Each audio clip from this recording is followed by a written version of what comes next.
I'm never going to get through everything on Synastry charts in the next 2 hours, and so I have expanded the classes or altered the classes one more time. You'll see next month's class. We're going to still work with Synastry charts, but there we're going to go in and focus on the nodal axis. And so you can make this adjustment in your notes for classes. And as I have said before, but just a little reminder, so we're going to end up spending April, May, June, and July working on one set of charts for 4 months all the way through. No classes in August, and then we're going to turn around September through December and repeat it with a different couple of charts, so that we're going to practice our way all the way through this twice, and hopefully take some of the confusion out of Synastry and composite charts, and do not feel overwhelmed around Synastry. It's testing my abilities just to put all this material down on paper for you. Let's see if interpretation goes easier than paper. And so, Daniel and Susan, if you are listening, as we go through class, I will be asking for feedback from you. And whatever you can remember from last month's class on essential needs, that 2nd, 7th, 12th dynamic, you're always welcome to bring some input in. I'm so focused on the synastries that I'm sitting here going, what did I say last month? And I really didn't have time to go back and listen. So welcome your input on that. Before we get into the class details, as always, here's our first 2 slides. Just a reminder about the EAN Astro Library. It is alive and well, and getting feedback from everybody. So if this is any interest of you for extra materials, here's where you can go on our website to the drop-down Astro Library menu and get more information on that. And if you haven't heard, we have decided to run the course materials on special once or twice a year. We did it a lot last year to help us recover from our website being down for 4 months. We're not so we're not going to have it on special so much anymore, but to kick it off for the first sale of the year, say $50 and free shipping. So if you have not purchased segment 1 or you want to move on to segment 3, here is your time to do so. So again, today's class is going to be on Synastry charts as we start into that comparison, and we're going to focus on Pluto. Before that, just a few prep charts that we've been going through. Again, when you are working with Synastry and composite chart interpretations, you take into consideration those 5 primary relation type dynamics, including their 4 variations. We covered that information earlier. 4 evolutionary states of the soul. Of course, the environmental conditionings any soul was born into. The essential needs dynamics in any chart, as well as the planetary method of past life or karmic dynamics and the evolutionary intent in any chart.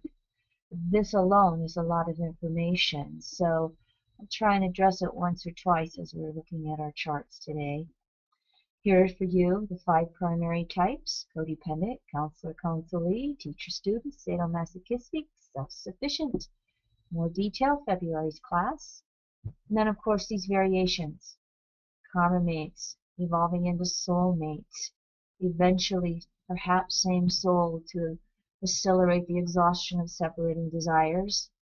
And then we have the phenomena of twin souls, which is very rare, and the phenomena of souls in different evolutionary states, evolutionary discrepancy, which I tend to find is more common than not as I've been working with relationship counseling. More information there, March class. And again, these 5 primary types and the 4 variations may co-mingle all over the place. And one other reminder, when we're working with relationship karma, stressful aspects have a tendency to indicate negative, difficult, or unfinished karma. Non-stressful aspects have a tendency to indicate easy, positive, or fruition of karma. And almost every chart has a mixture of both. It reflects natural law in the fact that we probably have areas where it's easy to be together and areas where it's not so easy. Now all of this must be taken with a grain of salt. You must observe and correlate. Not every stressful aspect is going to be difficult, nor is every non-stressful one going to be easy. Here is our little graphics from last month. This is the essence of our little formula for determining what anybody's essential needs are before they get involved in any type of relationship. So, as we start moving into synastry charts, they symbolize the dynamics that exist and existed from the past between any two people as distinct individuals. How does person A affect person B? And vice versa, how does person B affect person A? Composite charts represent the dynamics that existed and still exist today between any two people as a unit, as a couple. And composite charts can be expanded into group composite charts. And many of your astrological software programs now will allow you to create a group of maybe up to a dozen people. I've never tested it that far. I have done group composite charts with family members, wife, husband, kids. We'll cover that more when we eventually move into segment 2 via the familial dynamics. Those are the different ways we will look at charts, and this is what you remember. Synastry is comparing two people to each other, how they affect each other. Composite is them operating as a unit. And I refer you to Jeffrey Green's book, Pluto Volume 2. He gives the example of a Venus-Pluto square that exists between two people when one person's Venus squares the other person's Pluto. And then he uses the example as a composite chart between the two of them as a unit where both of them in effect have the Pluto-Venus square. We're not going to take time for that today. Synastry will move us into 6 months if I'm not careful. And I'll try and keep us in with the essence of everything we need to know. The other thing about synastry chart, especially when we start to move into aspects, that cycle of aspects and phases exists and operates through synastry and composite charts as well. And what you want to remember is when you're looking at two charts, a biwheel, the inner chart is stationary. That's the beginning point. All those planets are beginning points. And the outer planet are the outer chart's planets are the moving planets. And they're compared to the inner chart. So the outer chart, let's call that person A, that cycle of phases and aspects shows us how person A's planets affects person B, the inner chart. And just as you do with an individual chart, you go counterclockwise for the planets, you move through the signs and degrees of the zodiac.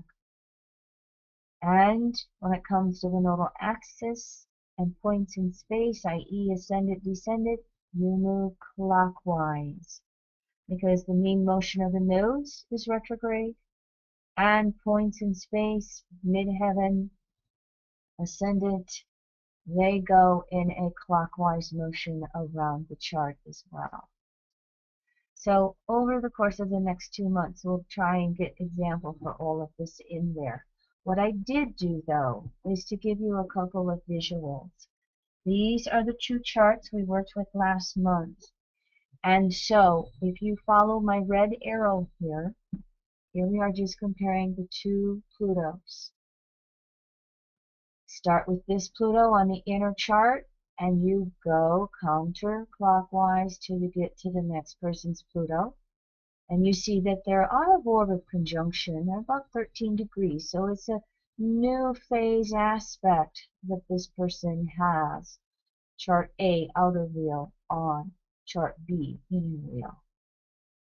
And if you look at Mars, you would start with Pluto and you follow this blue arrow and you're going all the way around to Mars. And Mars is just moving out of orb from a full inconjunct in this case. So to repeat, the inner chart's planets and point in space and nodal axes are always stationary.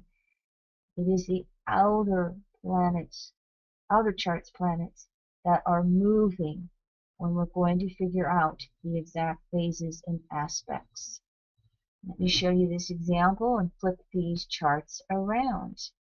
Now we're going to put the female chart inward and the male charts on the outer chart. And so, in this case, that Mars now goes inside on the inner wheel. It becomes stationary. And if you follow Mars to Pluto, you'll see that it is approaching a gibbous inconjunct. The person A, outer wheels Pluto, to person B, inner wheel Mars. So this is just two examples on the map of planets. We'll look at the map with the nodal axis next month when we get into those examples specifically. So let me stop right here. Any questions on this map? How you are comparing the cycle of phases and aspects?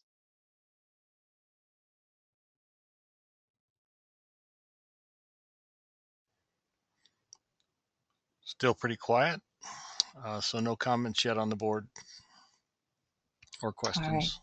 All right. Okay. All right. So I've got that one down a little bit. And I'll say one more thing. So as you can see here, and again, I just broke down the charts here. You'll see why I broke it down this way in a few slides. Every outer planet is going to make an aspect to every inner planet. And those aspects will exist between 0 and 360. Because we are comparing an entire person's chart with another person's chart. We'll move on to examples in just a bit here. Now, most intimate couples, those who are in a personal relationship on an intimacy level, most of them will have Pluto within orb of a conjunction in the same sign, or i.e. the same generation. That's because we have a tendency to get in relationship with someone who is pretty much our same age within a few years or so. And so many times in intimacy, couples are born into the same generation. Pluto in Virgos, Pluto in Leos. In the synastry, therefore, Plutos tend to be fairly close together, so we can even have someone's Pluto in the same house as the natal person's Pluto, and vice versa. Again, this is by nature of the fact that we're rarely do we see a 20-year-old in relationship with an 80-year-old unless the 80-year-old is a white male with mega billions and lives in Hollywood. Referencing recent basketball news, for those of you who follow consensus news, there are exceptions to every rule, okay? But generally, you're going to find that they could easily be same generation. And then how do those generational differences start to detail beyond that. We can also, though, have Pluto transitioning between generations by sign for intimate couples. And when that happens, each soul relates to their own generation, and they feel the difference between each other. Typically, what you will have is one soul is going to have Pluto in late degrees of a sign, and they're going to need to resolve or complete the lessons represented by that sign on that generation, while the other partner in the relationship could have Pluto in the early degrees of the next sign, and they are just beginning to learn new lessons when it's in the early degree of that sign. Now, I did put some example in here for you just briefly, because this is Leroy and I, Pluto transitioning between generations. So when you have people who are very close in age, Leroy and I are only 14 months apart, you will many times find those outer planets. Look at the oval red wheel here. I did a simple synastry grid between Leroy and I. Many times you will find a lot of those generational lessons being very similar. Look at us, the four outer planets are all conjunct. Now it happens that our Neptune and our Plutos are in different signs, otherwise we're the same. But that just represents this symbioticness that we find in relating to people of our own age. So it kind of, in many ways, in essence, it creates a foundation that kind of gives us a familiar patterning to be together with as we move through all of our individual soul karmic differences and lessons with each other. Let me show you by example with Leroy and I did both synastry wheels. Up here in the upper left, this is my chart on the inner wheel. I have Pluto at 2 degrees Virgo. Leroy has it at about 28 Leo. So not only do we represent two different generations, it just so happens that it's falling into my 7th house instead of my 8th as well. And when you find that situation with those generational differences, and you start working with intimate couples, you do need to take the time to explain to the clients that they do look at life differently, that they come here to learn different generational lessons. Leroy is finishing up the Pluto and Leo generation, finishing up that Aquarian objectivity. And he is doing it, and it's having an effect on me in my 7th house. You notice there's other planets there in the 7th house that are bleeding through with this comparison or example. And so his soul has a real impact on me standing out for myself compared to that 2-degree Pluto in Virgo. I could go into this a lot. Thank goodness we're astrologers, because we're always putting that generational thing back in your face, back in each other's face. Roy wants me to be a little more Leonian, and I'm always reminding him about Virgo. And they'll do that generationally. And so as you learn those differences between those Pluto generations, this can be a very, very simple, yet very important piece of information for any two couples. Because that right off the bat, when they're different Pluto generations, creates vibrational differences. So we've got our 4 outer planets conjunct, yet our Plutos and Neptunes are in different signs.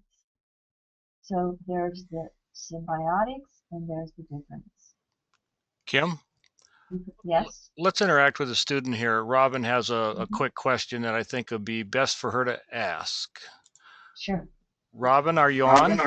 I am here. Hello, hello.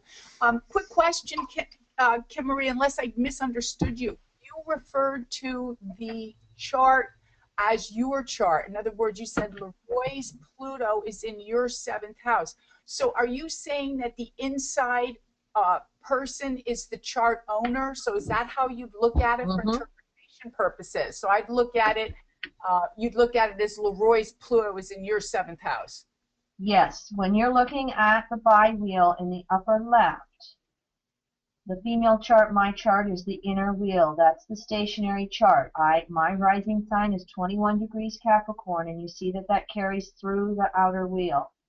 The outer wheel is the moving chart, and yet that outer wheel, that soul, that bi-wheel in the upper left is how the outer chart affects the inner chart. Got it. And then the lower right flips it around. Thank you. Yes, you're welcome. Good question. Anytime you're dealing with synastry and you start to put in the bi-wheel, you have two of them. You have to do it both ways. You have to put one person's chart inner wheel and the other person's chart outer, and vice versa. You flip that around. So I repeat it in the lower right hand bi-wheel. Leroy's chart is the inner chart, and his rising sign is 5 degrees Cancer, which you see carried out. And all of my planets by signs and degrees in that lower right bi-wheel move around the chart. And yet you can see how my moving planets on outer wheel affect Leroy, the inner wheel. All right. So Kim, Now, just for I wasn't going to go into a lot of. Right. So I guess what I wanted to invite you to do would just knowing our own charts as well as we do, can you give us a short interpretation there? Sure. I was just saying I wasn't going to, but sure, I can do that, honey.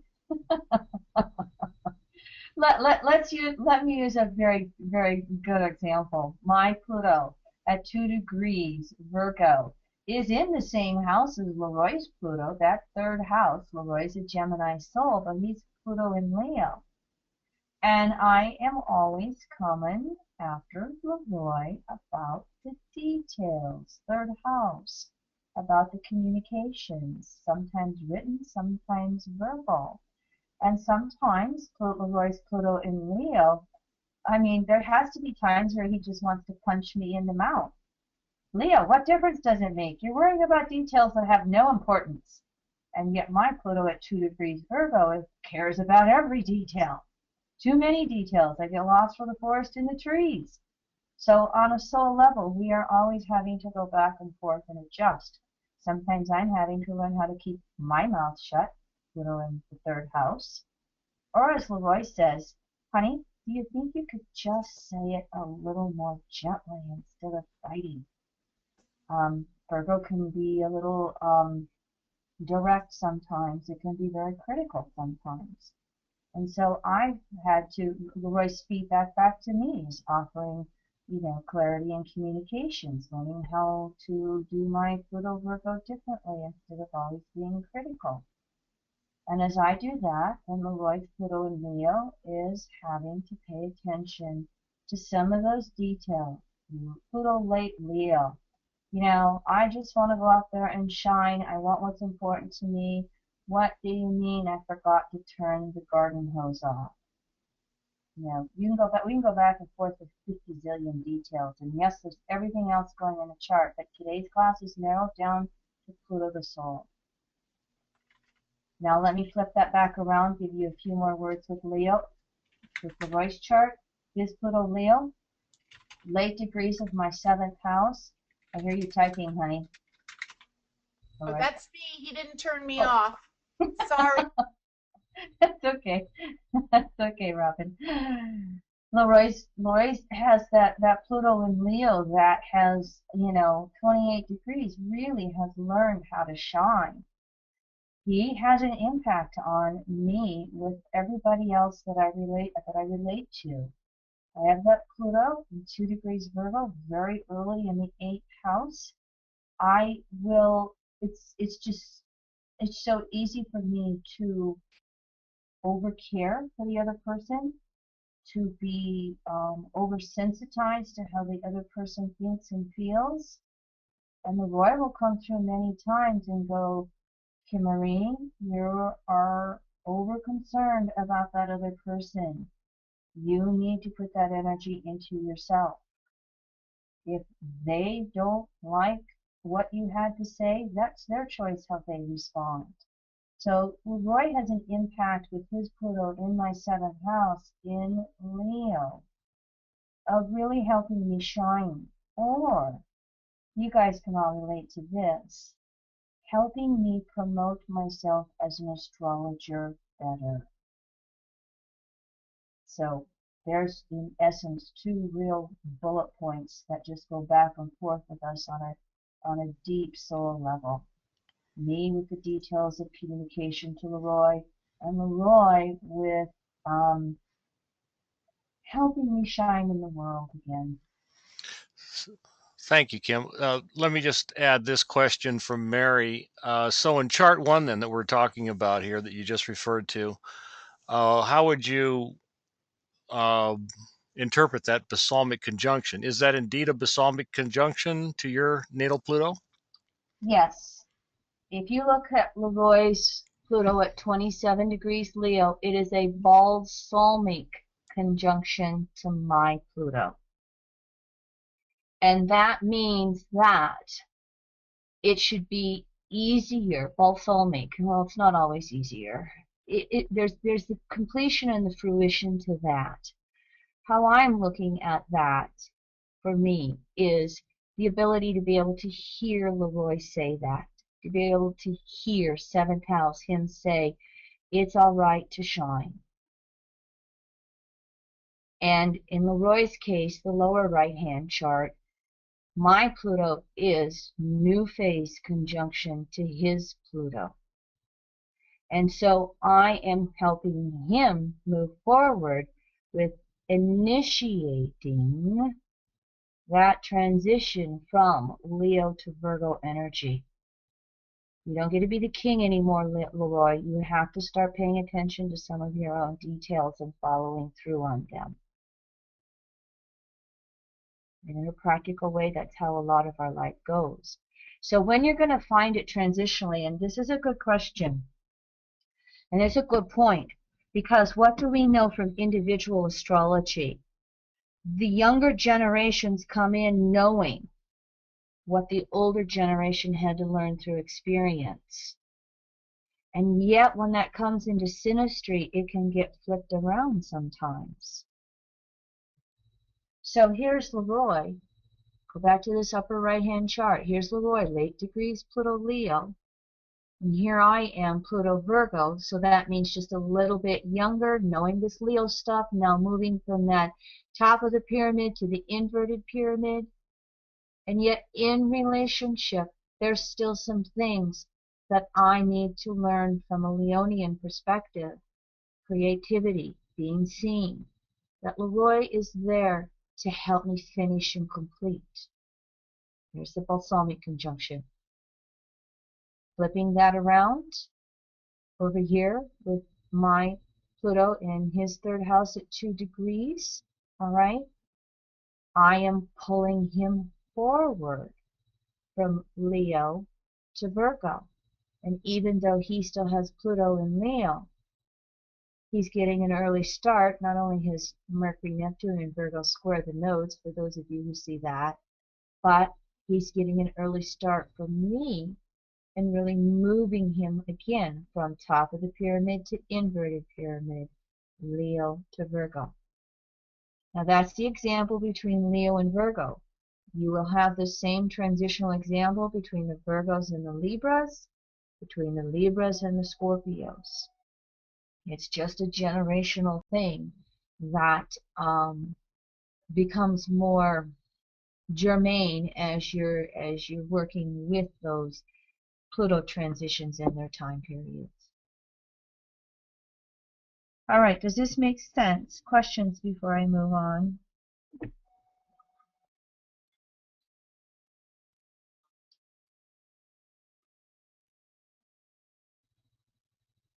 All right, so there is a lot to synastry charts, especially when you start bringing the whole charts in.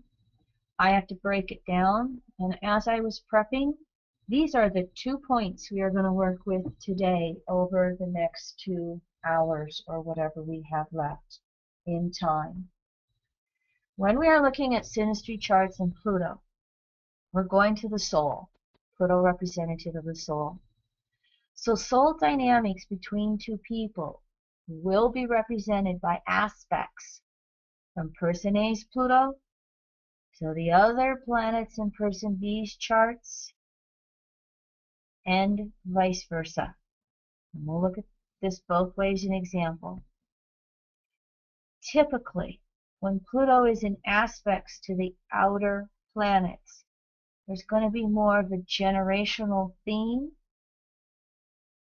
unless aspects to inner planets start to come into the picture as well.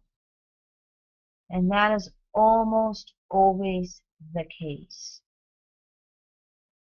Jeffrey once said generically, when you're looking at synastry, if it is an outer planet in aspect to an inner planet, the person whose outer planet is involved is a more generational or mundane interaction. The person whose inner planet is involved was a more personal or intimate involvement. Now just think about this in practical terms. How often do you have, let's just say, a teacher or someone who you have known in your life, and one of you has a more intimate relationship than the other one does? It's easy to use the teacher-student example because the teacher, relating to a lot of people, might remember one person, but it's as a teacher-student example, they really didn't have anything intimate to them. They may have had a couple of conversations with them in the course of a class. Whereas the student, hearing the teacher speak all the time, day in, day out, or month in, year out, they feel more intimately involved. Another example of that, look at me, teacher, you student. Look at it as the astrologer and the client. How many times do our clients want to bond with us because we've read their soul? So when two people are interacting, they're not always going to have the same level of involvement. And that's where the outer planets versus the inner planets start to become involved and give us a little more information with regards to that. Now, when Pluto is going to have an aspect to the inner planets of someone else, it will be more personal. It's Pluto the soul, and it's their personal inner planets. It will be there in a very intimate level. Now, the second point, looking at the planetary rulers of Pluto by house and sign, we're going to look at that in a few slides, and I'll go in and explain information on that. Which, by the way, for those of you who have been following these classes with me as we've been doing the webinars in segment 1, segment 2, you will notice, and you could do this as well if you want to, I've been going back and pulling out Jeffrey's old books, Pluto Volume 1, Pluto Volume 2. And so you are, welcome to go reread those books and familiarize yourself with everything we're going through in these classes. I will say that in Pluto Volume 2, while Jeffrey has a lot of example of actual karma between people in synastry and in composite charts, there's not a lot of theory. There's a lot of example. There's not a lot of theory. So what I'm going to attempt to do over the next couple of months is fill in some of the theory, some of the break it down. I mean, one of Jeffrey's most beautiful gifts for the planet was his Piscean psychism. And I'm going to try and fill in some of them Virgo details for all of us in a step-by-step manner. So, when we are going to look at these soul dynamics that start to exist via Pluto between two people, here's how I'm going to start. Go Kim, ahead. Kim, Question? do you have some distortions? I got some sound distortion coming through your window or something. Is something going on? Oh, Roy, the lawnmower showed up. Lawn Oh, mowing people showed up. I'm not going to be able to do anything. I'm going to put my headset down and make sure the front door is closed. I've got my windows closed. Hold on. okay. Thanks for your patience, everybody.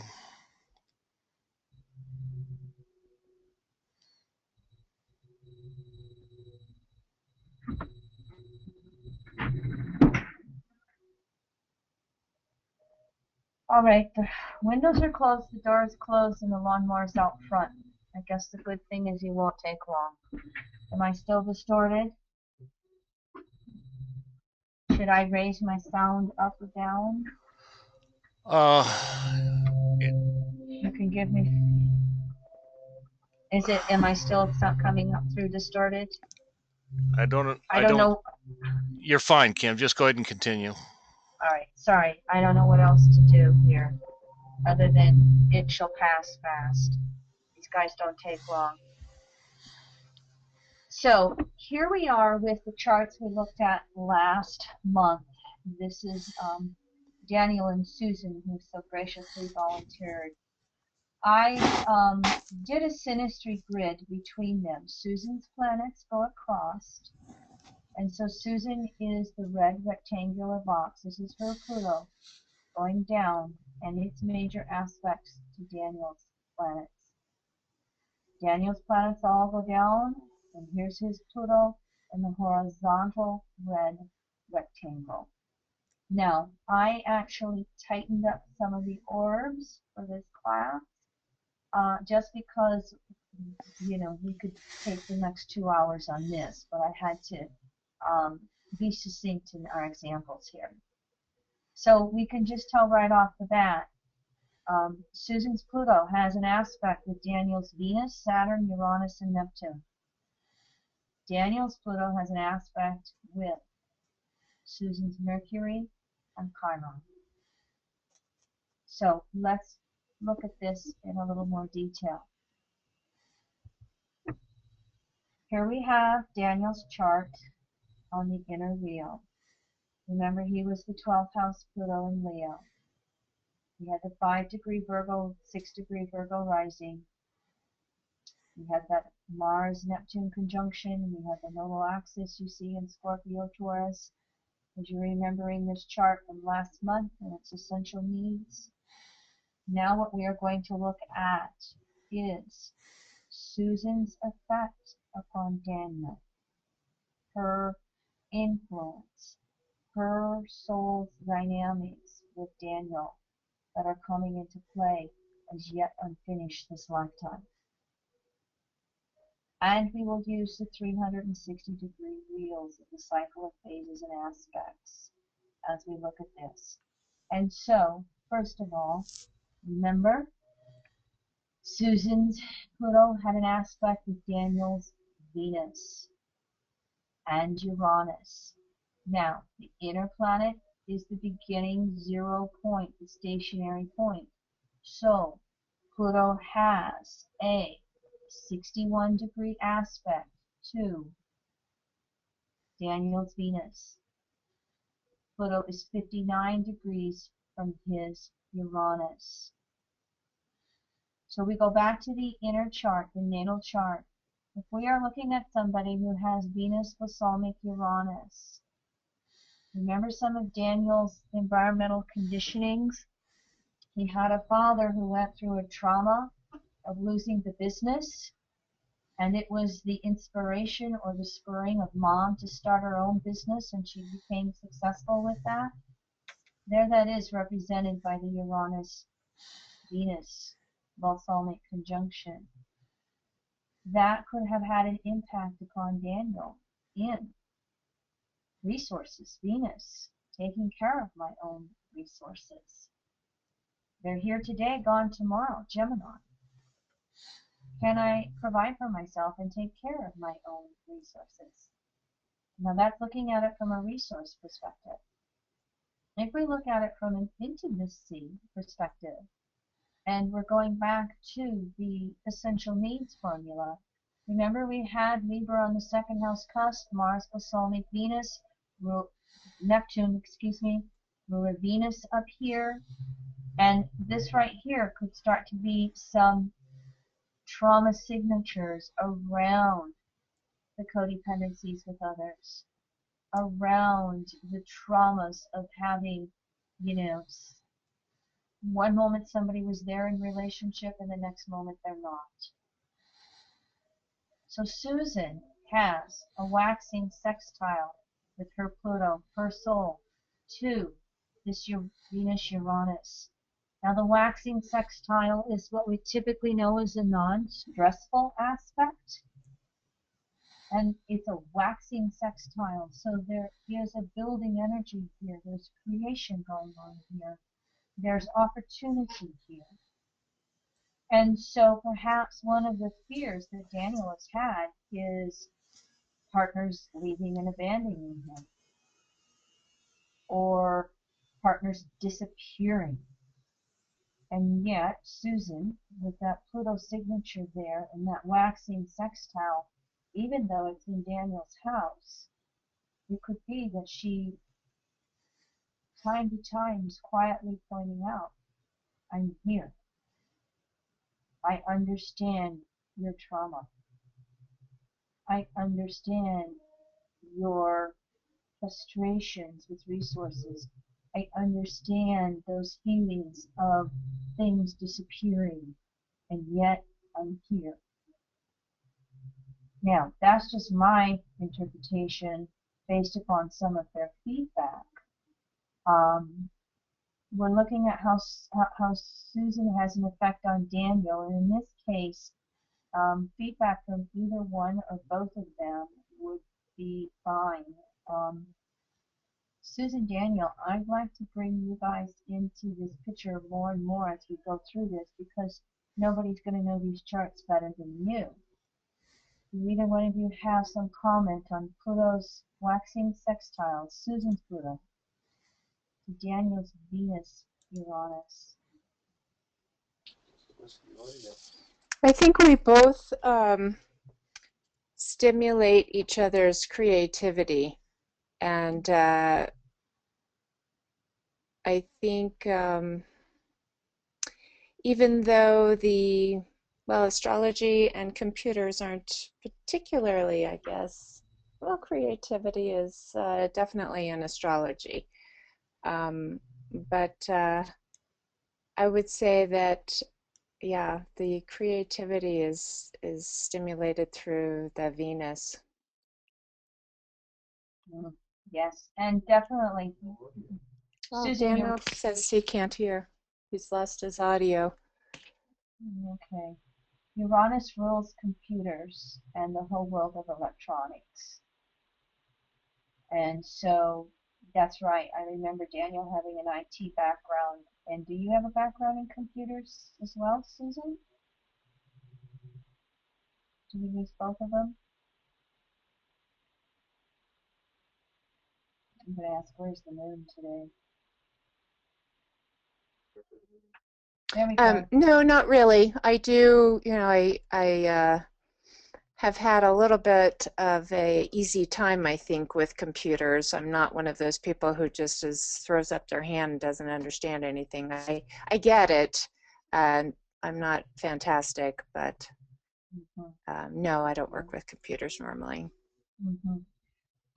Susan, how do you feel you are operating with Daniel in regards to self-reliance for him, in regards to him moving into deeper and deeper layers of self-reliance with that Venus-Uranus signature? I think so, yes, I agree with that. When you first started talking about it, it seems to me just fairly recently, it's his inner self-reliance and resources have been tested, and I think, I've been kind of forcing him to rely more on himself with that. So that's that has been happening for the past almost a year. So before that, I think he always, was able to, he had off and on, it would go up and down. Mm-hmm. But just with the last year, he's really been kind of called to task and been doing great. Mm-hmm. Your Pluto is also new phase his Saturn. So I'm also hearing that starting to come through with your words. I'll say for our listeners, you each have your Pluto in each other's 12th house. And whenever the outer wheel Pluto falls in the 12th house of someone else, that outer person, so this is going to be true for Susan's Pluto in Daniel's 12th house, Daniel's Pluto in Susan's 12th house. That will bring up that archetype of saving, the savior. And sometimes that outer wheel 12th house Pluto has to step back and say, I can't save this person. I need to support them saving themselves. Mm-hmm. So that's going to be true for both of you, even though we're looking at your chart right now. Mm-hmm. Daniel, did Daniel get his audio back? Yes, I'm back. Feedback from you, Daniel. You're the one being affected by Susan's Pluto. Susan empowers me.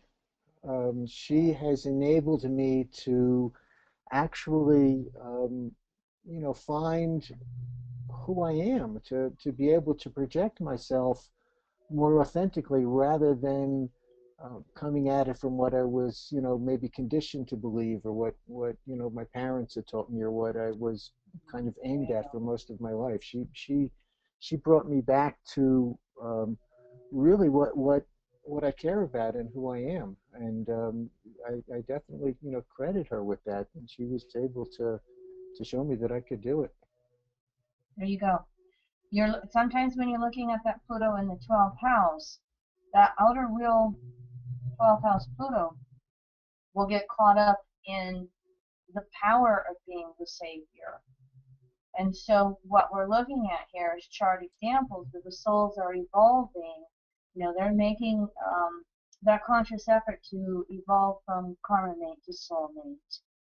And so then that transfers that 12th house Pluto energy in that outer wheel to being empowering and supporting and knowing when to be of help, 6th house polarity, and then when to just step back and allow that other person to save themselves. And so there could be past life dynamics where, with Susan's Pluto over your Saturn, where she maybe actually did save you. And so this is then a lesson for her then, that her Pluto new phase, your Saturn, this is a lesson for her soul to allow you to stand up on your own, to mature that Saturn conjunction, and to move beyond all of the trauma influence with your own Venus-Uranus signature up there in the 10th. And like you said, moving from that consensus and actually having a liberation of your soul take place. Now, the other Pluto aspect that Susan has that sticks out is with Daniel's Neptune. Remember Daniel's Neptune down here in the 2nd house, all right? You would start with Neptune, and you go all the way around the circle to Susan's Pluto, and it's 316 degrees. So it's 1 degree into the balsamic phase. Daniel's Neptune to Susan's Pluto. And if you want to then, because of this, the Mars Pluto relationship is just approaching that balsamic signature. So there's something that coming into completion and finishing balsamic between Susan's Pluto and Daniel's Mars Neptune. I think it will be more of that picture of this Mars Neptune Libra second needing to, really step into Daniel's own South Alliance versus that Neptune and Libra generation of de facto projections onto the partner. So there's a little bit of a crisis with this balsamic switch going on here that is making them more aware of that, and the shift with Susan's Pluto being balsamic to this Mars Neptune is her soul is having an effect on Daniel and saying, I'm not your savior. I'm here to support you. I'm here to be empowering, but I cannot save you. And you must look to source energy yourself for that deeper support and relationship. Would you say that is accurate between the two of you? Absolutely. Susan says that to me all the time, but not exactly in those words. A little more direct, like Leroy and I. Yes, we're using our polite conversations today, okay? Right. I understand. Would you say that there's anything else to that as we look at how her Pluto has that impact on your Mars Neptune? Is there anything else in that picture besides any codependency projections and needing to turn to source energy on deeper levels? Yeah, I think there's a spiritualizing aspect there too, because that Mars Neptune is part of my all of the experiences that I've had that quote have dissolved what stands between me and source. Mm-hmm. And Susan has definitely encouraged that and enabled that in me. So from that type, enabling, I know is a codependent word, but it really is an enabling to be able again to um, come out of the well, not be the frog in the well, get out and realize that I wasn't seeing the whole sky, and that there was more work to do, and to get out and do it. Mm-hmm. Mm-hmm. There you go. All right, so again, we have a whole chart to work with, but we're going to do it over 2 months. I'm going to move on and flip this, but before I do, any comments or questions from anybody? Kim, just a clarification on that Mars Neptune conjunction for Daniel's chart being in balsamic, 1 degree inside that balsamic phase to Susan's Pluto. Is that what I heard you say? Yes, and I'm just hearing what you said. With um the Mars, it's already inside balsamic phase. I had that Mm-hmm. wrong, I think. Mm-hmm. But you can see the important part of that story is there's a finishing up, there's something coming to a head with those archetypes, is what your point was, Mm-hmm. correct? Mm-hmm. And bleeding off of what we had spoken about last month when we were looking at the essential needs formula. There's this need to be in partnership for Daniel. And yet there is this tendency with this Mars Neptune signature, and perhaps early on in life, where there was some codependencies or enmeshments rather than the self-reliance and projections that was made onto the partner with Pisces over here. And so as he's moving into this relationship that he's been in for the last decade with Susan, she's representing coming into his life at a time when her Pluto can be helping him recognize this in consciousness. This could be going much differently. We could have Susan like being the savior. She could be doing Pluto and Leo control number on Daniel with her Pluto on his Saturn, and she could be wanting to keep this de facto goddess power on Daniel. That these aspects could go a different way if we were looking at a counselor-counselee relationship, or we were looking at evolutionary discrepancy to a wider degree, where Susan's Pluto wanted an underhanded power, 12th house. And then we could fall into the, Pluto and Leo conditional love. I'll stick around if I get to be in control and charge. And again, doing numbers with this, with all of these Venus, Uranus, Saturn, Mars, Neptune aspects. But the feedback that we received last month was that this is a maturing couple who is trying to move through all that projections onto each other and in each other's face once in a while. But so that that means we have a different interpretation of how Susan's Pluto is affecting this Mars Neptune. Did I hear you, Leroy? No, that was me. I Oh, think we also have to consider the presence of Susan's Jupiter right in my ascendant working with that Pluto, exactly. because she's always encouraging me. She's always kind of getting me to push forward. Mm-hmm. As an aside, when somebody's Jupiter falls inside your 12th house, they're usually your good luck charm. Jupiter's She a good is. luck charm. She is. She is. Mm-hmm. Mm-hmm. Yep. All right. So anybody else? I'm going to flip the charts. All right. And so here we are with our synastry grid again, and Daniel's charts, the planets all go down the bottom. So this is his Pluto in, again, the red rectangle. And his Pluto has a conjunction to Susan's Mercury, and it has an opposition to her Chiron. So let's flip this around now and look at some of the soul interactions that Daniel has with Susan. So now we have Susan's chart on the inner wheel, all right? And she had Pluto just inside the ascendant, and she had that 26-degree Leo rising. And remember where her nodal axis was with the moon square the nodes, and some things from her chart.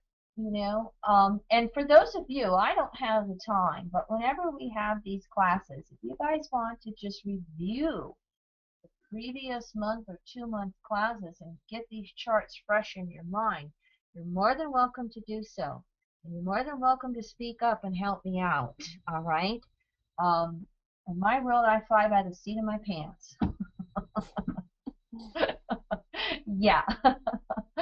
So, and I just have to allow source energy to pop something back into consciousness when I need to know it.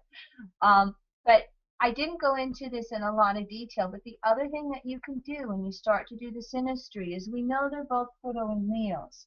So I haven't really spent a lot of time on that, and I haven't spent a lot of time on their exact Pluto Leos relationships. I gave you that previous example with Leroy in my chart.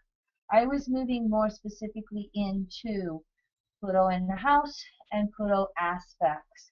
And they both have Pluto in each other's 12 houses. Now, because the 12th house, the Pisces archetype, the last of the 12 archetypes, this is where you really have to do an observation correlation thing, because it can be all over the place.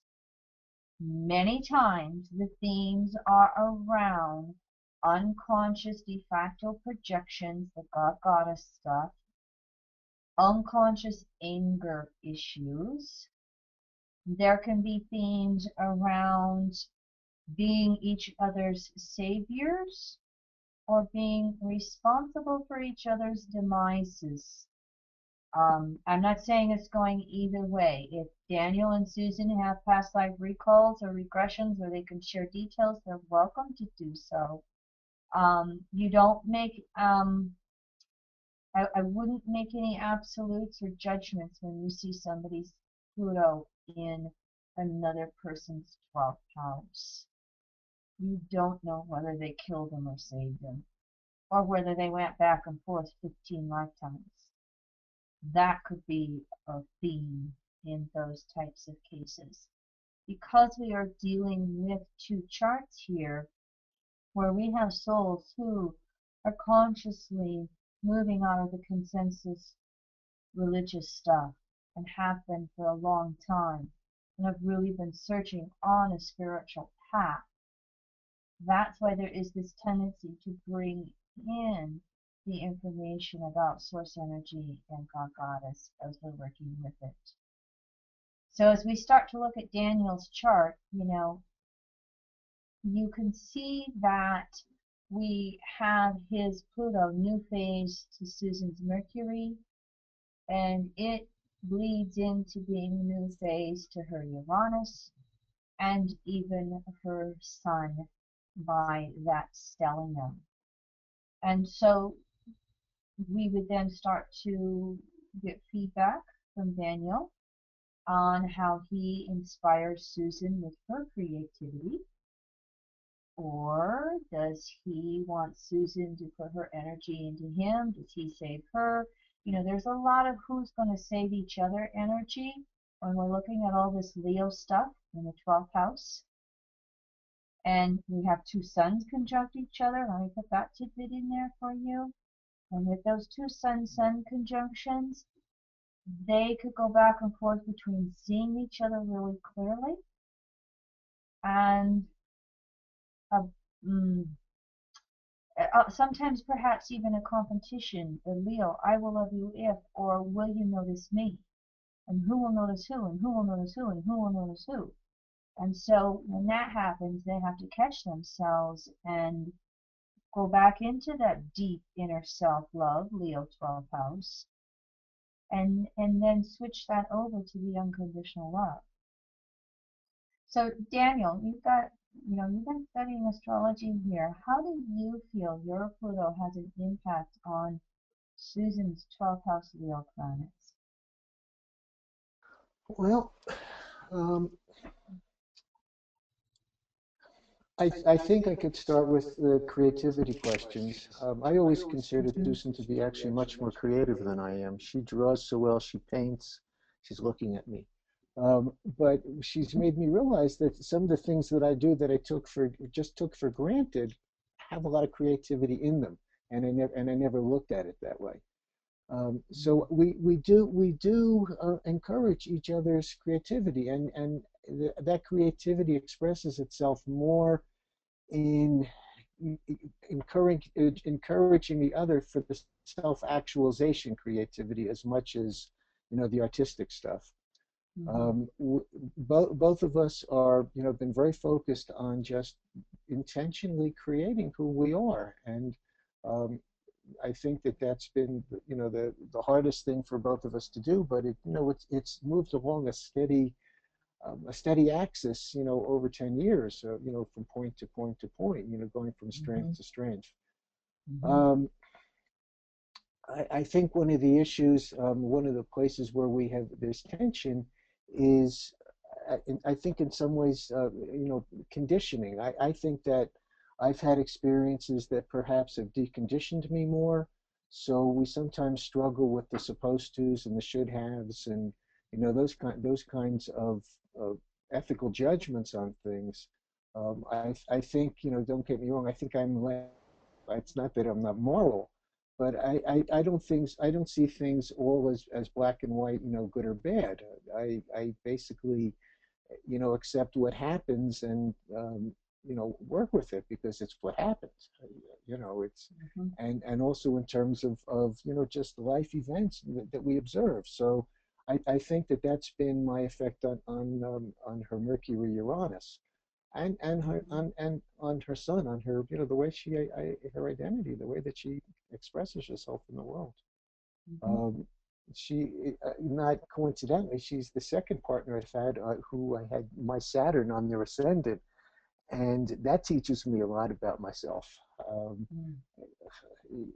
Talk about feedback, Aries and Libra. So that that's I think that's some of the difficulties. I have a lot of Virgo, Susan's Pisces. That opposition, often we feel the tension between us because I see every little detail, and sometimes there is anger that I hold, and it's really nothing. It's not something that's important, but it's just a Virgo critical thing that I do. And she, on the other hand, can, not even notice it. So, sometimes those issues come up. Hmm. Let me hear from Susan. Susan, it's your Mercury. Daniel's Pluto is just beyond your Mercury. So feedback from you, communications, thought processes. How does when you got together, did Daniel have a strong impact on your thought processes? I would have to say yes, and I think it has been ongoing. I don't think I've ever changed so much in my life as I have in these past 10 years of our relationship. It's not been all sweetness and light by any means, but I think that we have stimulated each other to grow just so enormously. We do have Mm-hmm. fights and Mm-hmm. that are just knocked down, not knocked down, but I mean, pretty intense emotional Mm-hmm. outbursts. Mm-hmm. That, Um, and yet we were able to recover from them and, you know, go back into the relationship, I think, fairly unscarred. Um, and I think he has, definitely assisted in my growth just tremendously. So, I I do feel the Saturn on my ascendant. I feel that very much. I would say with those three Sorry. Leo planets, no, you're fine, honey. I would say with those three Leo planets in your 12th house, if I remember correctly, rereading your environmental conditionings, you were quite shy when you were young. Yes. Yeah. And so I would say that there would be times when you can really feel Daniel's soul, Pluto, just impacting on all that sensitivity for you. Mm-hmm. And yet at the same time, he's there drawing you out of your shell. Mm-hmm. Mm-hmm. That's absolutely true. Now, also what I'll bring into this picture is the fact that Daniel's Pluto is opposing your Chiron.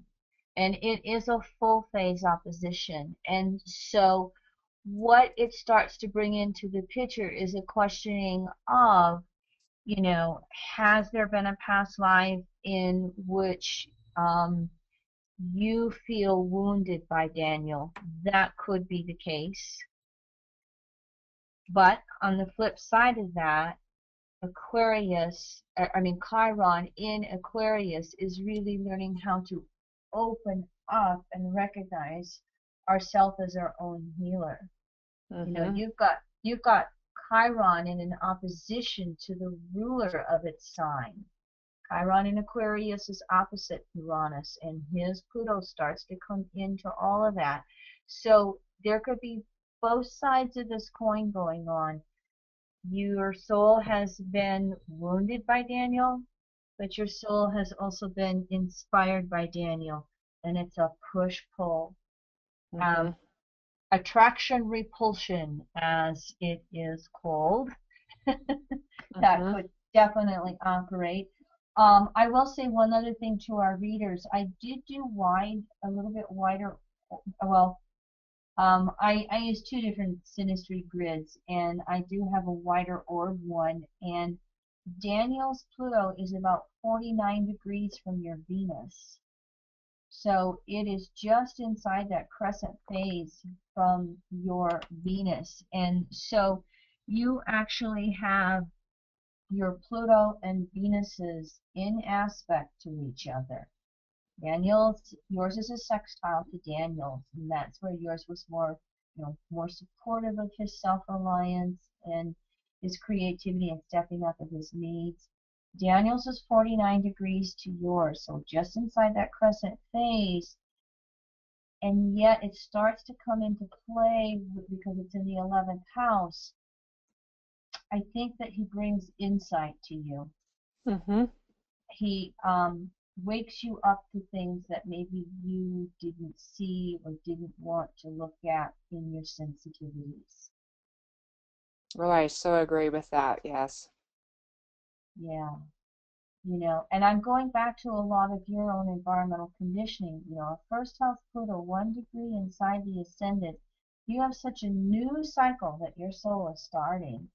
And the fact that you never wanted long-term relationships, Mm-hmm. and yet you've gotten to this point in your life where you're opening up to one.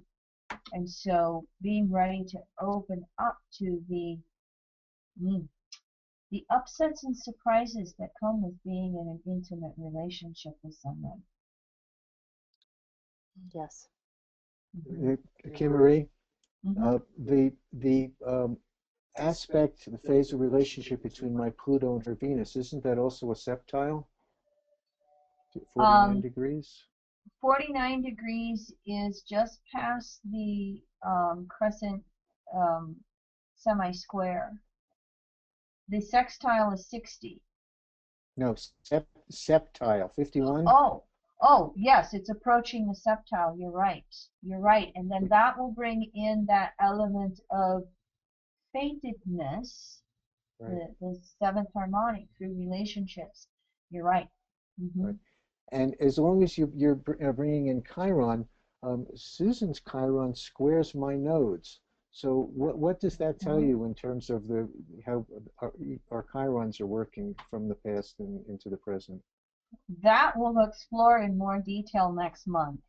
Because Okay, next month we're going to do aspects with the nodal axis. I mean, okay, right now, let's just look at this whole picture of, you know, your there gets to be, it's the Chiron point, and so there's woundedness there, there's trauma there, and so there can be a sensitivity to feeling like the other person is re-traumatizing you, and yet you've got to do that Aquarian, stepping back, taking a deep breath, and looking at it objectively and going, that was yesterday, that was the past.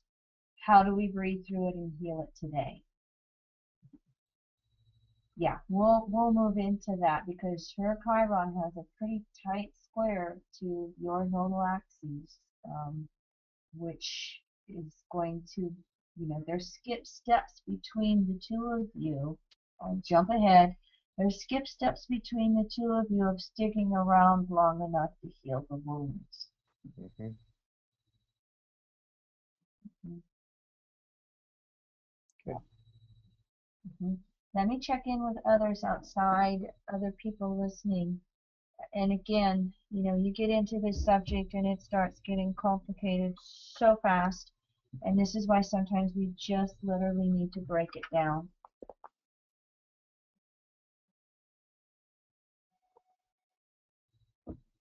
All right, I'll back up if there's questions, Leroy. Now, the second part that we're looking at to see where it is active on the soul level is the planetary rulers of Pluto. Remember how we talked with Pluto by generation, by sign? These are Pluto and Leos. So Sun's going to come into the picture. And yet, where are each of their Pluto houses? And what planet rules that house by dispositor? And what are the aspects that those planets make in the chart? They're part of the soul. Pluto ruler by sign, Pluto's ruler by house, and the aspects they make to the other person's chart. Right? That makes sense? We'll look at the planetary rulers of person A's Pluto by sign and house, and how it's in aspects to person B's planets. And that's going to bring in more soul dynamics. And you do it vice versa. So let's flip this around again. We're going to go back to the other charts. But first of all, I broke it down for you. All right? Susan has Pluto in Leo just inside the first house. The ruler of Leo is the sun, and the ruler of the first house is Mars. So we're going to look to see what aspects the sun and Mars make to Daniel's charts. So here we go back to that planetary grid. And here we're looking at blue rectangular shapes. And what I have is going across again is Susan's Sun, ruler of Pluto by sign, and Mars, ruler of Pluto by house. And as you can see, Susan's Mars has quite a few aspects to Daniel's chart, and the Sun has a couple of aspects. So let's start to bring all of this into the picture as well. And by the way, if I wish I could send you guys this stuff earlier. I don't get it done, but you're going to have these grids. You can print these grids out. So as we start to go look at some of the nodal axis aspects next month, and as we look at aspects of other planets and start bringing in the whole picture, bringing in more details of the ego, you can print out these grids so that you can be looking at them. And this grid, or grids, whatever, if you want to print all the different pages, print them out so you've got them values side by side. All right, so again, if you want to just quickly, Susan's Mars aspects Daniel's Sun, Mercury, Venus, Jupiter, and Saturn. I said Mars, and her Sun aspects Sun to Sun conjunctions, remember, and then the Jupiter.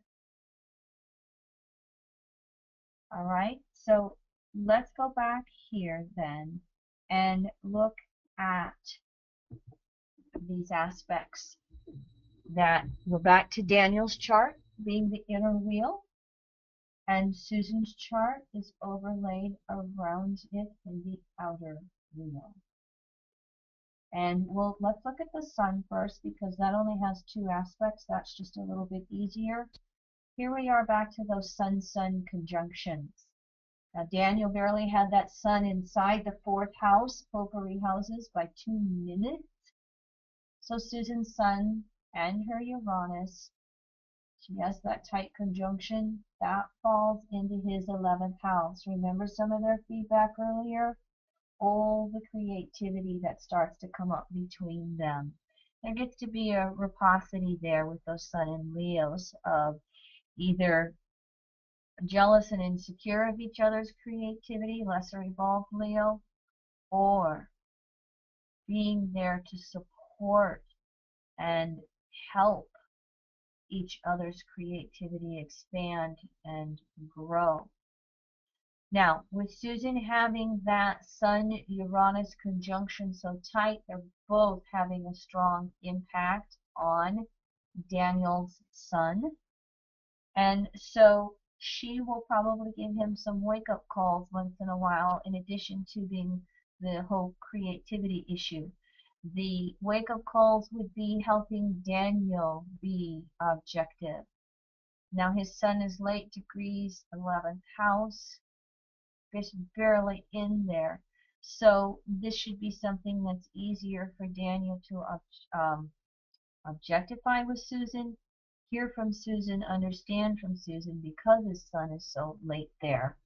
But you put Uranus into the picture, and it brings surprises every so often. It brings the upsets. It brings that need for really strong need for objectivity, with the Sun in its opposite sign of natural rulership, the Aquarius house. And so, that's a pretty strong dynamic there that I see that is probably quite impactful for both of them. But for Susan, she's going to be the one that kind of sometimes, again, 11th house, steps back, throws it out there to Daniel, and he's got to then decide how to hear it, what to do with it, and where to go from there. The other Sun aspect that's taking place is the fact that Sun and Uranus are about 223 degrees from Daniel's Jupiter. Here's his Jupiter down here in the fourth house, Sagittarius. This is going to be, remember it was retrograde. This is going to be a signature of really returning to natural law on a daily basis. And we start with Jupiter, and we have to go all the way 220 degrees around to get to Sun and Uranus. Now, 225 is the um, disseminating sesquisquadrate. And so there, her Sun Uranus is like 2 degrees from that with his Jupiter. So there's some type of energy that's building up in regards to Daniel's conscious beliefs, what he wants to do in his growth and expansion, how he wants his home environment to be. You see how there's several dynamics that are going on there. And there's something that's building up between them from that 225 of moving from, how would we say this? You know, their past was fair and equal, but now it moves into what can you share with the world and what is just not, you know, quite there to share with the world anymore. When we get to the disseminating sesquisquadrate, it's been there, done that. I know how to do it. I'm tired of doing it, but it's my duty to do it. There's something I need to share yet. So what do I need to do, and what do I get to be released from doing? And so you start to bring that into synastry with them in this aspect. And I would say that there are time periods where Susan might say, you know, Daniel, you have to get out in the world and do something. You can't just be cocooning in the house and the home. You can't just be hanging out in the garden or with nature. You know, there's things to go out there and do, Sun Uranus. Psychologically, there could be, again, wake-up calls that Susan delivers. It's in Daniel's 11th house. There's going to be wake-up calls that Susan delivers to his Jupiter that has him broadening his understanding of perhaps what he thought was natural law and how it operated, and then how it's really operating out there in the world. All right, that's quick. I've got so much flashing. I got 15 subjects to talk about. Feedback from Daniel and Susan.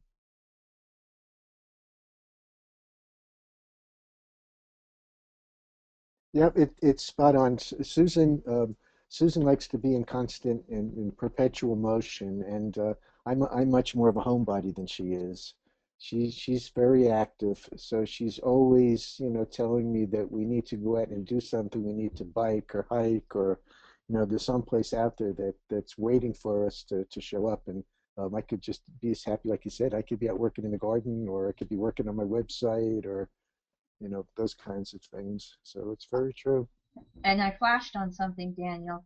A lot of times when we have Aquarian energy in synastry and composite charts, it's not always just, that word elitism comes up, but it's not just elitism. Sometimes it's isolation. Sometimes that Aquarian energy is you're in my friend group or you're not in my friend group, you're in my social world or you're not in my social world. And yes, your Jupiter could be cocooning, and Susan's energy up there in your 11th house is going, you can't just study natural law, you have to get out and practice it, and you have to share it with the world, and you have to interact with it out there in the world. And she probably pushes you in that direction once in a while. Yeah, she pushes me out into the back country as often as she can. Sometimes she has to push you out onto center stage. Right, that too. All right, so let's look at Mars. Did Susan have something to say? I'm just hearing feedback. No, not really. I'm sorry. I was going to say something, but yeah, we can move on. Make a note, Susan, and hold on to Mars, because you're going to have a lot to say with Mars, okay? Okay. I'm sure of it.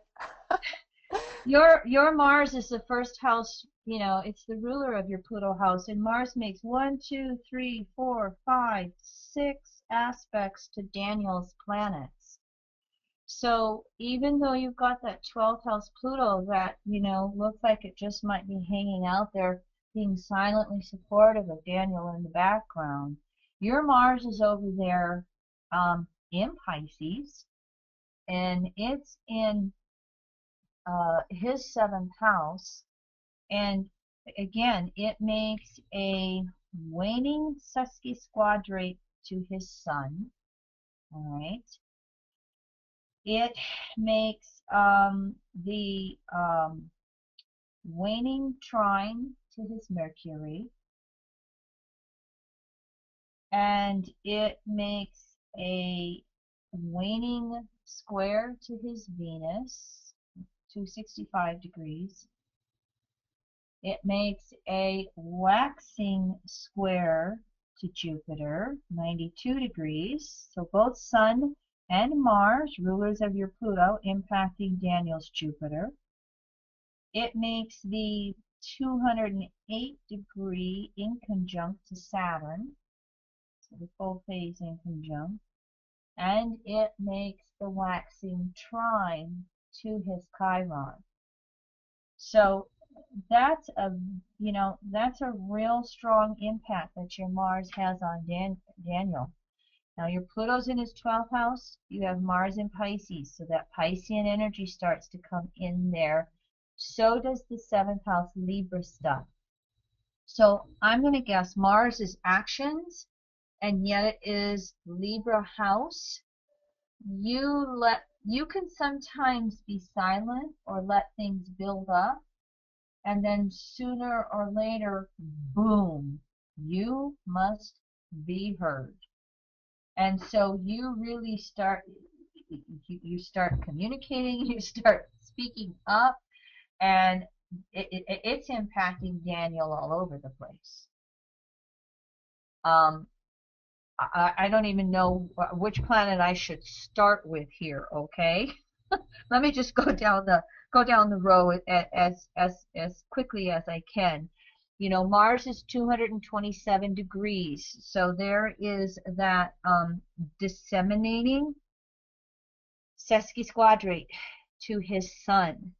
And so back to what we talked about earlier again,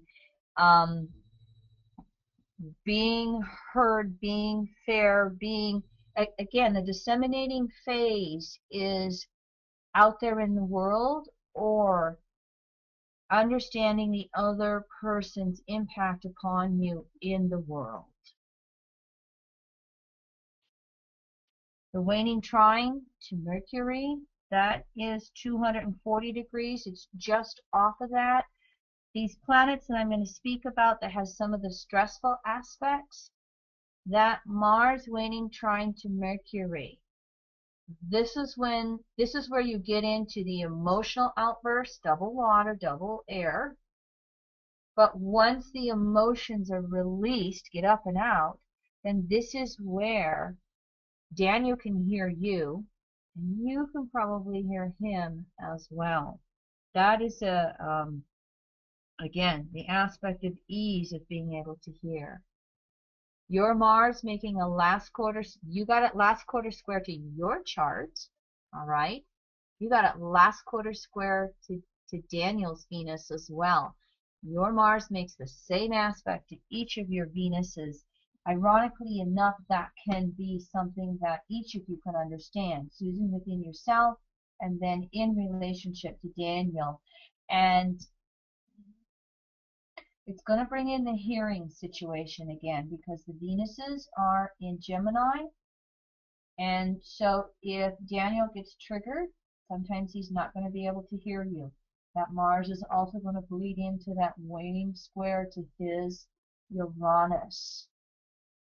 And so for you, many times, it's probably going to be learning to speak up when you immediately notice the trigger, rather than sitting on it and waiting till it explodes.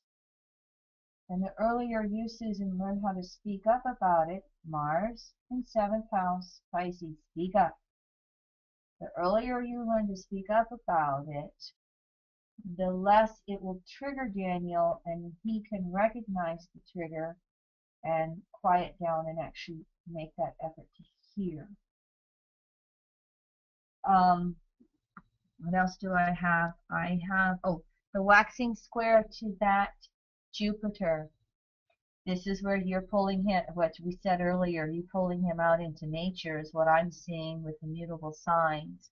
But also you may be someone who pulls him out into social interactions once in a while, and may perhaps just help him with honest communications as well. And he may call you on it backwards with this aspect sometimes when it's necessary. And then your Mars is in that waxing trine to his Chiron. So to me, again, this your Mars becomes pretty impactful on Daniel, both in what we might call positive and negative ways. You can really understand some of his wounds with that Chiron Scorpio conjunction to the South Node, and you can kind of pull him out and lead him to speak about it sometimes when he's not always willing to do so. All right, I'm being quick because I'm watching time. You guys fill me in. Feedback, fill me in. How are we doing?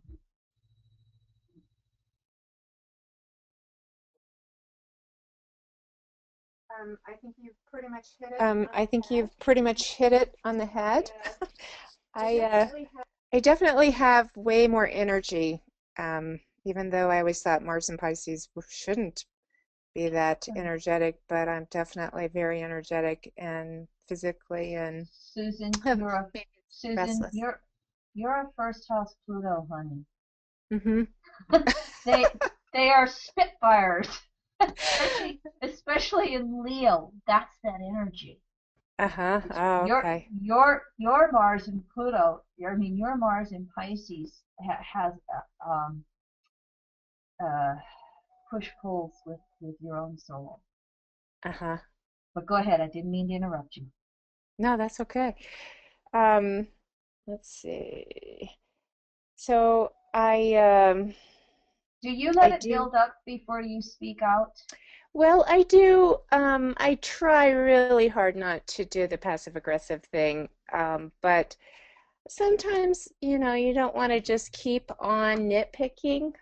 So you do let it build up a bit. But I try not to go, like more than a month or something. It usually won't allow me to, go that long anyway. I do bring it out and or it comes up, just naturally, whatever. So, but yes, I know what you mean. I should speak up more about it, but sometimes, you don't want to be too complaining too. So. How about Daniel? Feedback from Daniel. No, I think that Susan's Mars effect on me is my payback for my Saturn on her ascendant, because I'm constantly being driven. Um, it's okay, I don't get it. No, I guess I can't say that it's not true, but she's 1 minute she'll be my cheerleader, and the next minute she's kind of the person in the Roman Galley who's beating the drum to row faster. So I experience both of those energies from her. I've learned to accept it and appreciate it because I know that she's got my best interests in mind. It's just hard for me sometimes to change my agenda for what her agenda is, and so those sometimes are the issues that we have. We're both Leos. Yeah. It's that my will or your will, or it's not God's will, it's my partner's will. So. And you're both Pluto and Leos, and her Mars is a waning inconjunct to your Saturn as well, so that aspect is in there. Okay, and so there can be this contest of wills that comes through sometimes, but so yes, that to me is when we're just looking at Pluto aspects and not looking at the rulers by sign and house, we might miss something. And what we've gotten at looking at this synastry comparison here is how impactful her Mars is on your soul. It's as impactful as her Pluto is, if not more so, and it's part of that soul picture.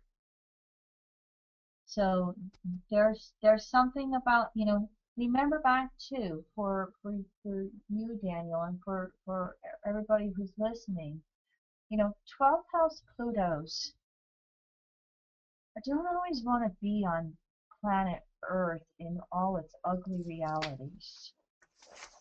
And you've got that Saturn new phase, Pluto in Leo. And so there's something about you that's having to rebirth in coming back out onto planet Earth again. And so Susan's Mars, in various easy and not so easy ways, is part of what's moving you back out onto planet Earth and interacting with the world again.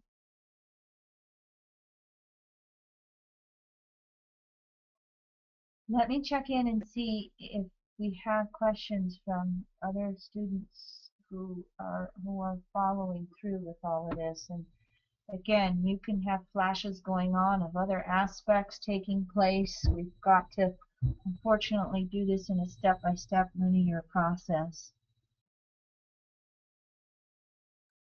Making sense for everybody how you not only look at Pluto, but you look at its ruler by sign and house and how it impacts the other person as well for a deeper picture of the soul. There is a question, Kim, from Leroy? Yes? yes, there's a question about Susan's Mercury. Is that balsamic his Pluto? Yes, Susan's Mercury is balsamic Daniel's Pluto. You are correct. You'd start with Daniel's Pluto, and we haven't even had a chance to look at all the planets onto Pluto. You start with Daniel's Pluto, and you have to go all the way around the chart to get to Mercury. So Susan's stellium is balsamic Daniel's Pluto. So Well, there's going to go ahead, Leo or Leroy.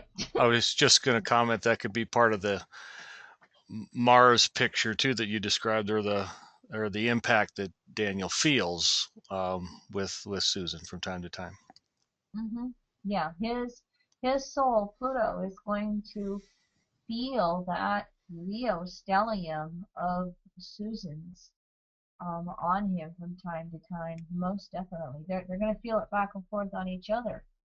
I mean, between the two of them, there's 7 planets in Leo. Daniel had it. I will, my will. My will, your will. No, that was it.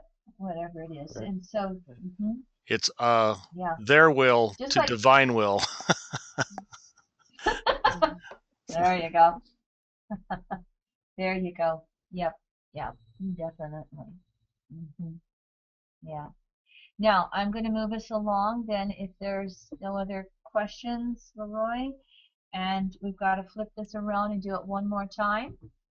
And so, if we're looking at Daniel's chart again, he was that 12th house Pluto in Leo.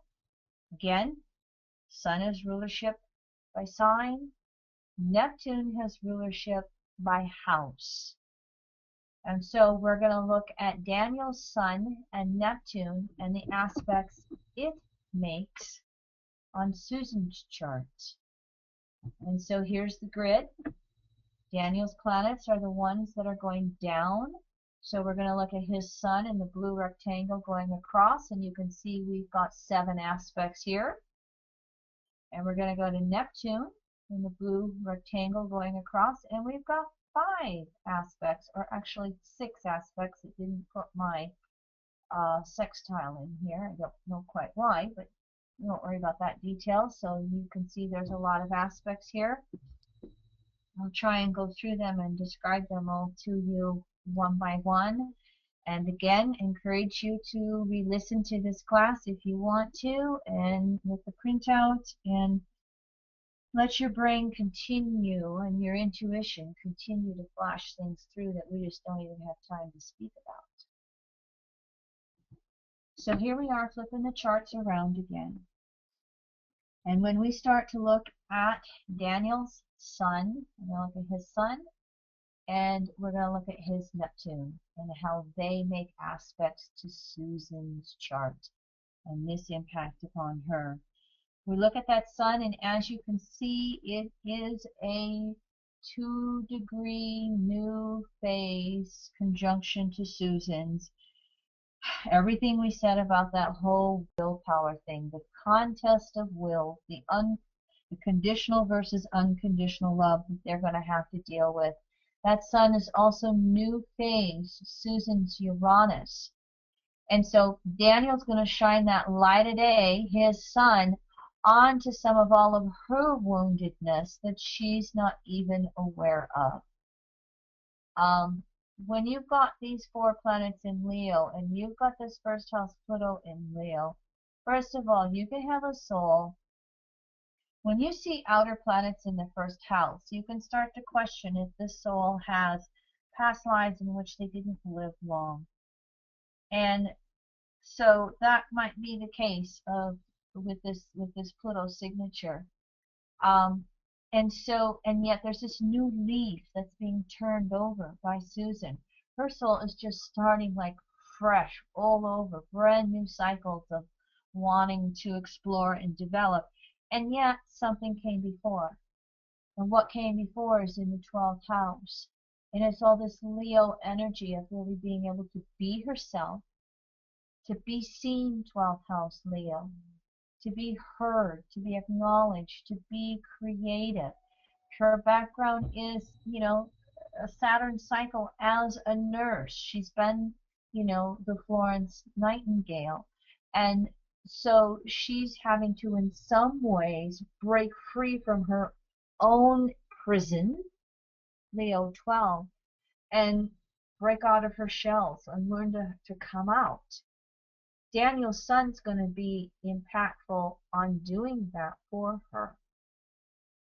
He's going to, even if he doesn't say anything, by nature of his own sun and his own Pluto here, he's going to have an impact on her with that.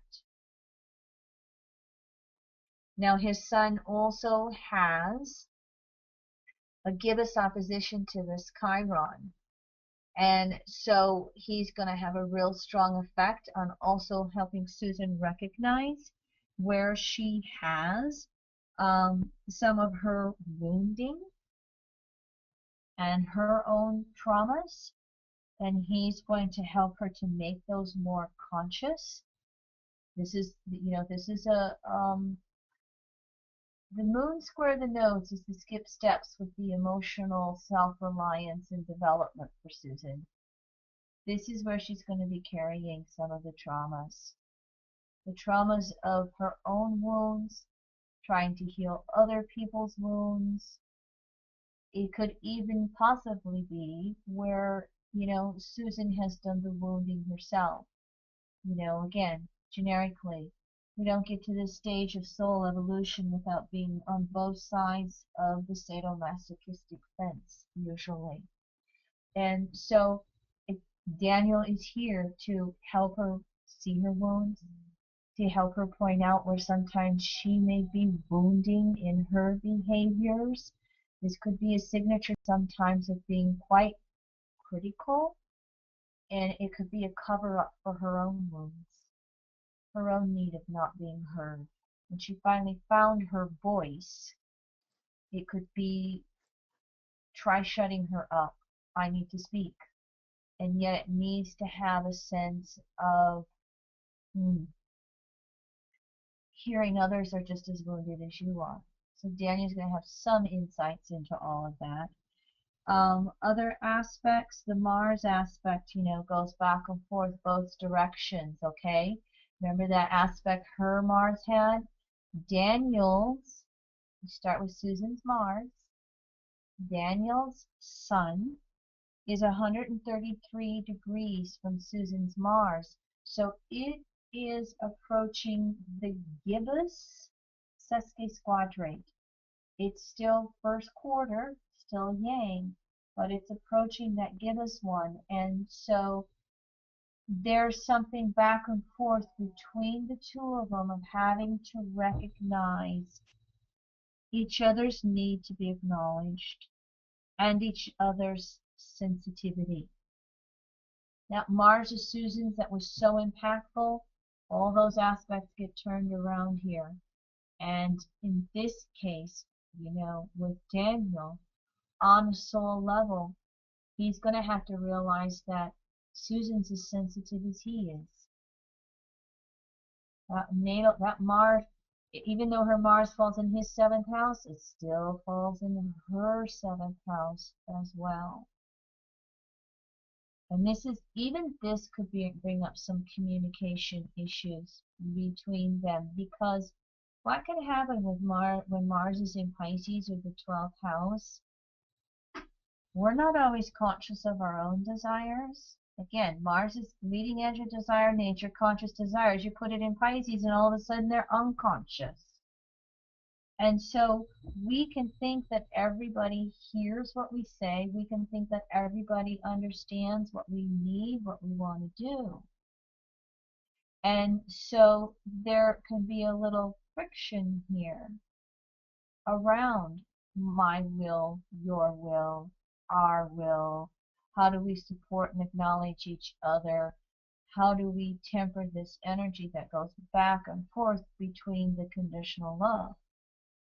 And so there's something for Daniel here that impacts Susan in helping her recognize that she maybe isn't conscious of all her desires sometime, or isn't speaking up about what she needs to say.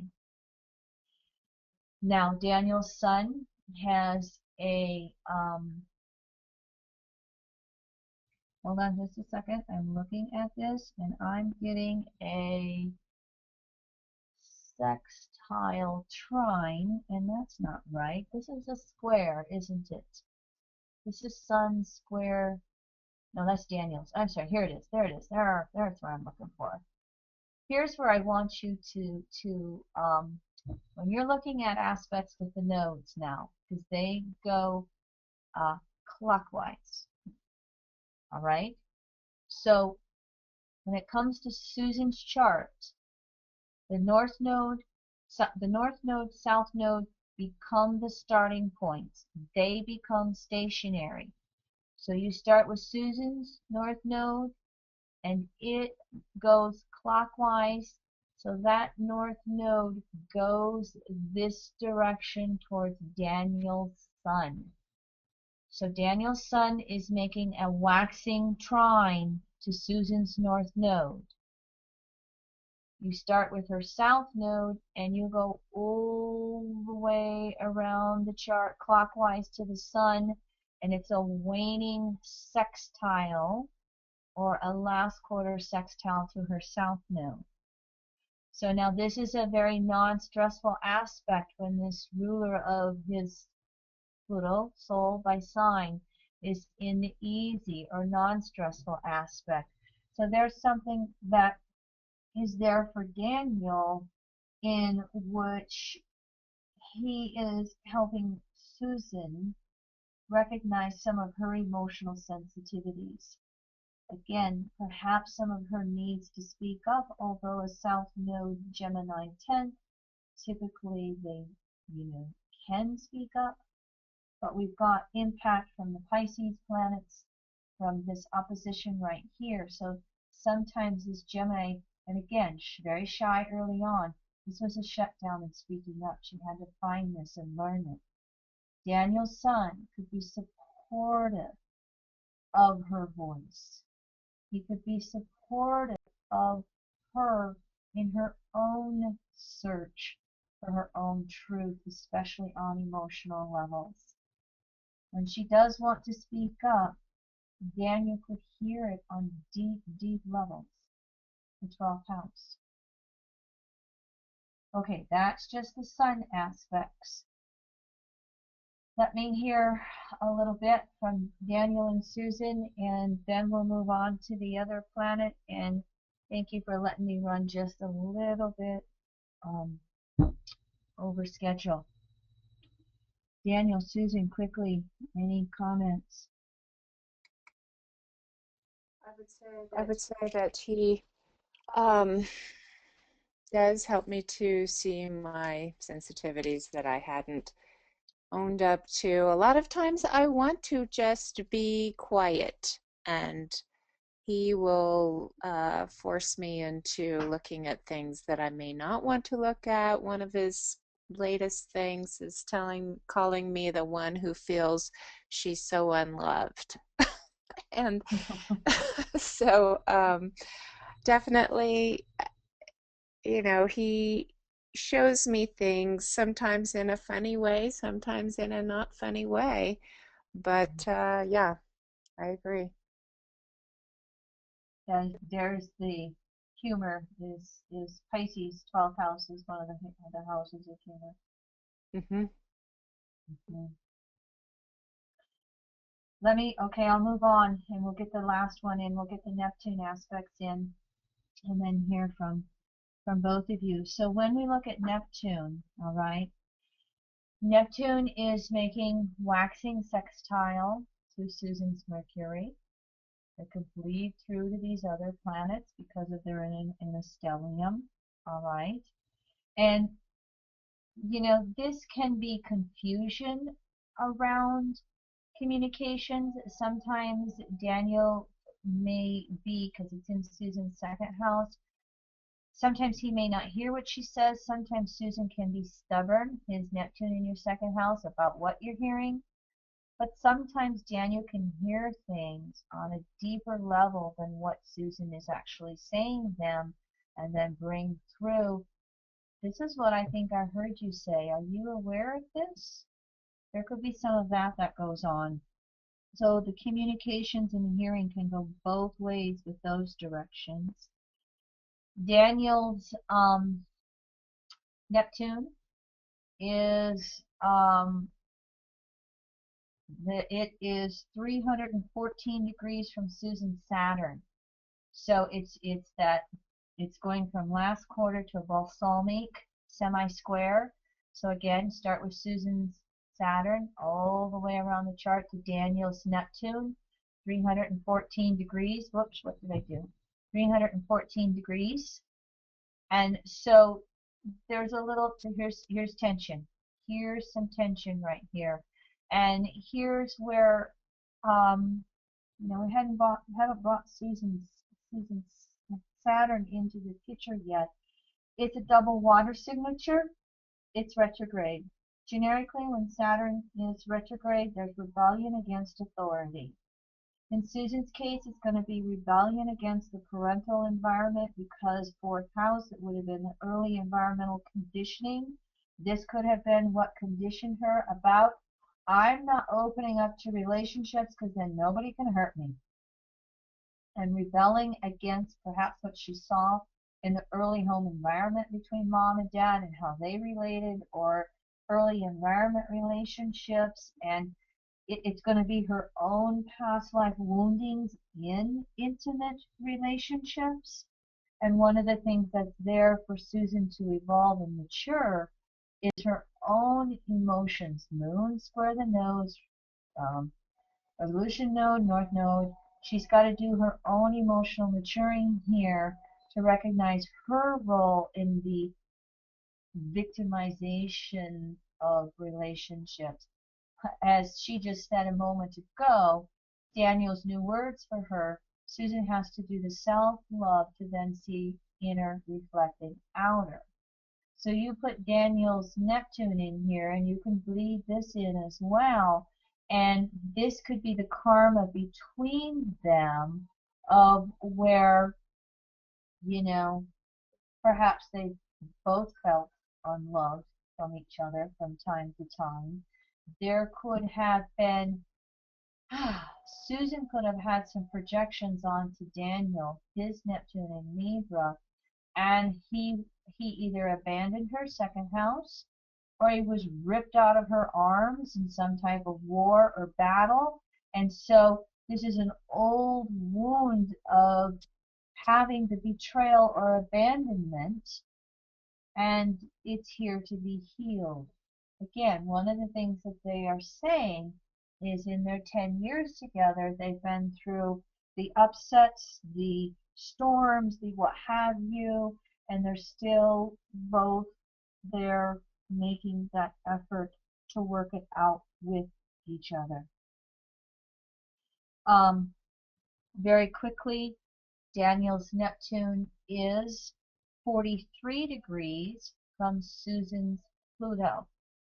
And so that's approaching, that's first quarter semi-square, getting ready to go crescent. And so here again, it's gonna have an effect on those intimate relationships. And this starts to build into this picture of her Saturn, okay, crescent square her Pluto, approaching 90 degrees.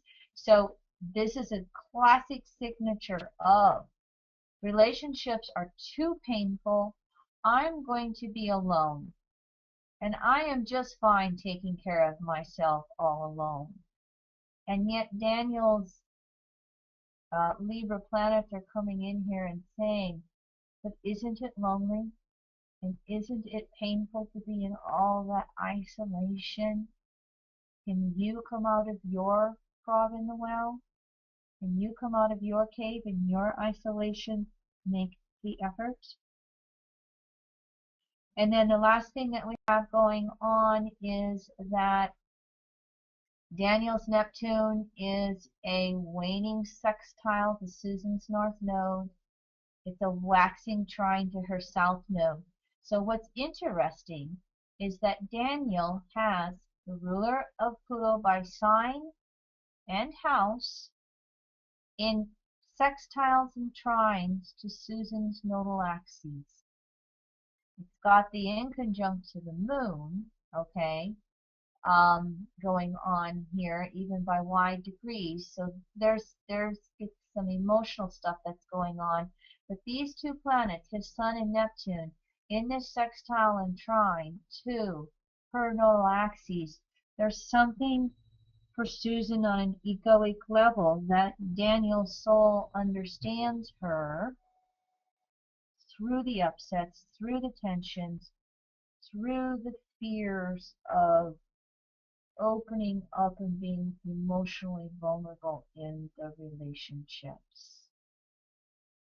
It's quite possible Daniel was the one who did abandon you, but it's also possible that, you know, again, I would say chances are you've done it back and forth to each other. I want you to know, Daniel and Susan, I haven't even looked at your composite chart. So any of you who are skipping ahead and looking at the composite chart, I haven't done that yet because I'm really trying to teach it step by step. Chances are there's a 12th house composite Pluto here. So how many times did they kill each other? How many times did they save each other? How many times are they now going to learn how to support each other, learning their own lessons without coming in to co-opt those lessons or save each other? All right, so that was very fast. What I'd like to do is hear from Susan and then Daniel.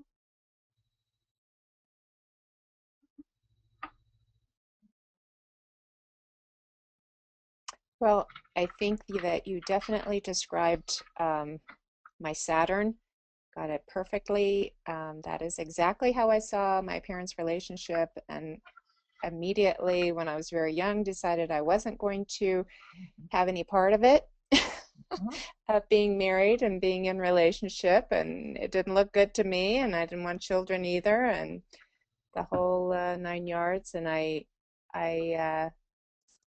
relate to Daniel's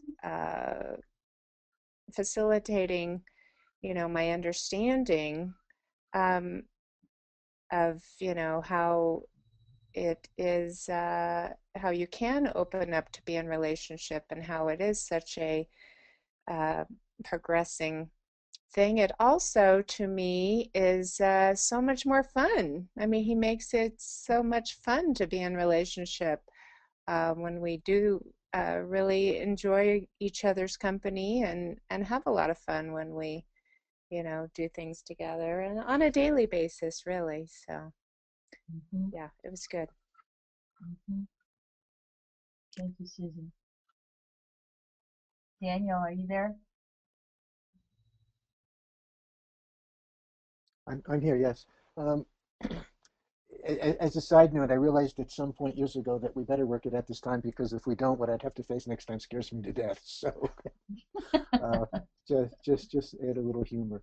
Um, it's interesting that you see the Neptune to Mercury things because one of the things that does happen is we miscommunicate, but it's a physical thing somehow. Susan will, first of all, with Susan's Pisces and that Mercury up next to Uranus, um, the thoughts go through her head so fast that I think that she doesn't even know what she's thinking sometimes. And then Mm-hmm. she thinks that she has told me, and then 2 or 3 days later say, "Oh, by the way, did I tell you that?" I hear that a lot. That's And Mercury Neptune. Or Mercury yeah, Uranus. That's Mercury Uranus. yeah. Mm-hmm. And then I also, from my side, um, I'm dealing with some hearing issues, one in one of my ears, and I just don't hear as well as I used to hear. So again, she'll say something and she'll be very direct about it, and she'll know that she's in a range that I should hear, but then I just don't hear it. Mm-hmm. So we have that kind of stuff going on, and it's that's been a little bit of a struggle, just to actually physically communicate and know what the other is saying.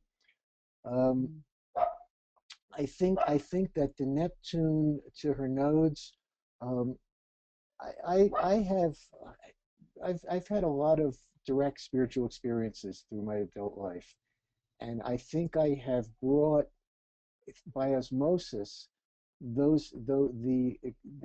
awareness or I don't know what the word is, but somehow just a subtle energy that's changed Susan's orientation towards those kinds of experiences as well. And so we catalyze each other in a lot of ways. Mm-hmm. We both know that we've been together before. We both know that we have consciously before this lifetime agreed to be together, to work this stuff out, to grow, to get as close to that elusive spiritual enlightenment as is possible for any living mortal, and just to do the work. And so that's really what we do. That's what that Neptune is to me on her nodes. It's the work. Mm-hmm. Mm-hmm. All right. Thank you. How about anybody else on the board, Leroy? Any comments or questions from anybody as I start to just recap this? This again, we're going in depth. You don't always get a chance to do this in client sessions. When we get to composite charts, I'll bring up some of that stuff. Go ahead, Leroy. I just want to echo a comment from Michael up in Canada about how unique and courageous it is to listen to Daniel and Susan objectify the relationship in a format like this. It's a Mm, mutual exploration and an understanding of human consciousness that is really that I appreciate. And I'm again echoing Michael's comments up in Canada. mm. Thank you. Ditto, ditto, ditto. Yes, on behalf of all of us, Michael and Susan, thank you for being so willing to expose yourselves. Mhm. So just with what we've covered today, then again, you can see how you can take Pluto itself and see how it aspects the other person's chart. You can take the rulers of Pluto by sign and house and see how they aspect the other person's chart. What repeating themes come up?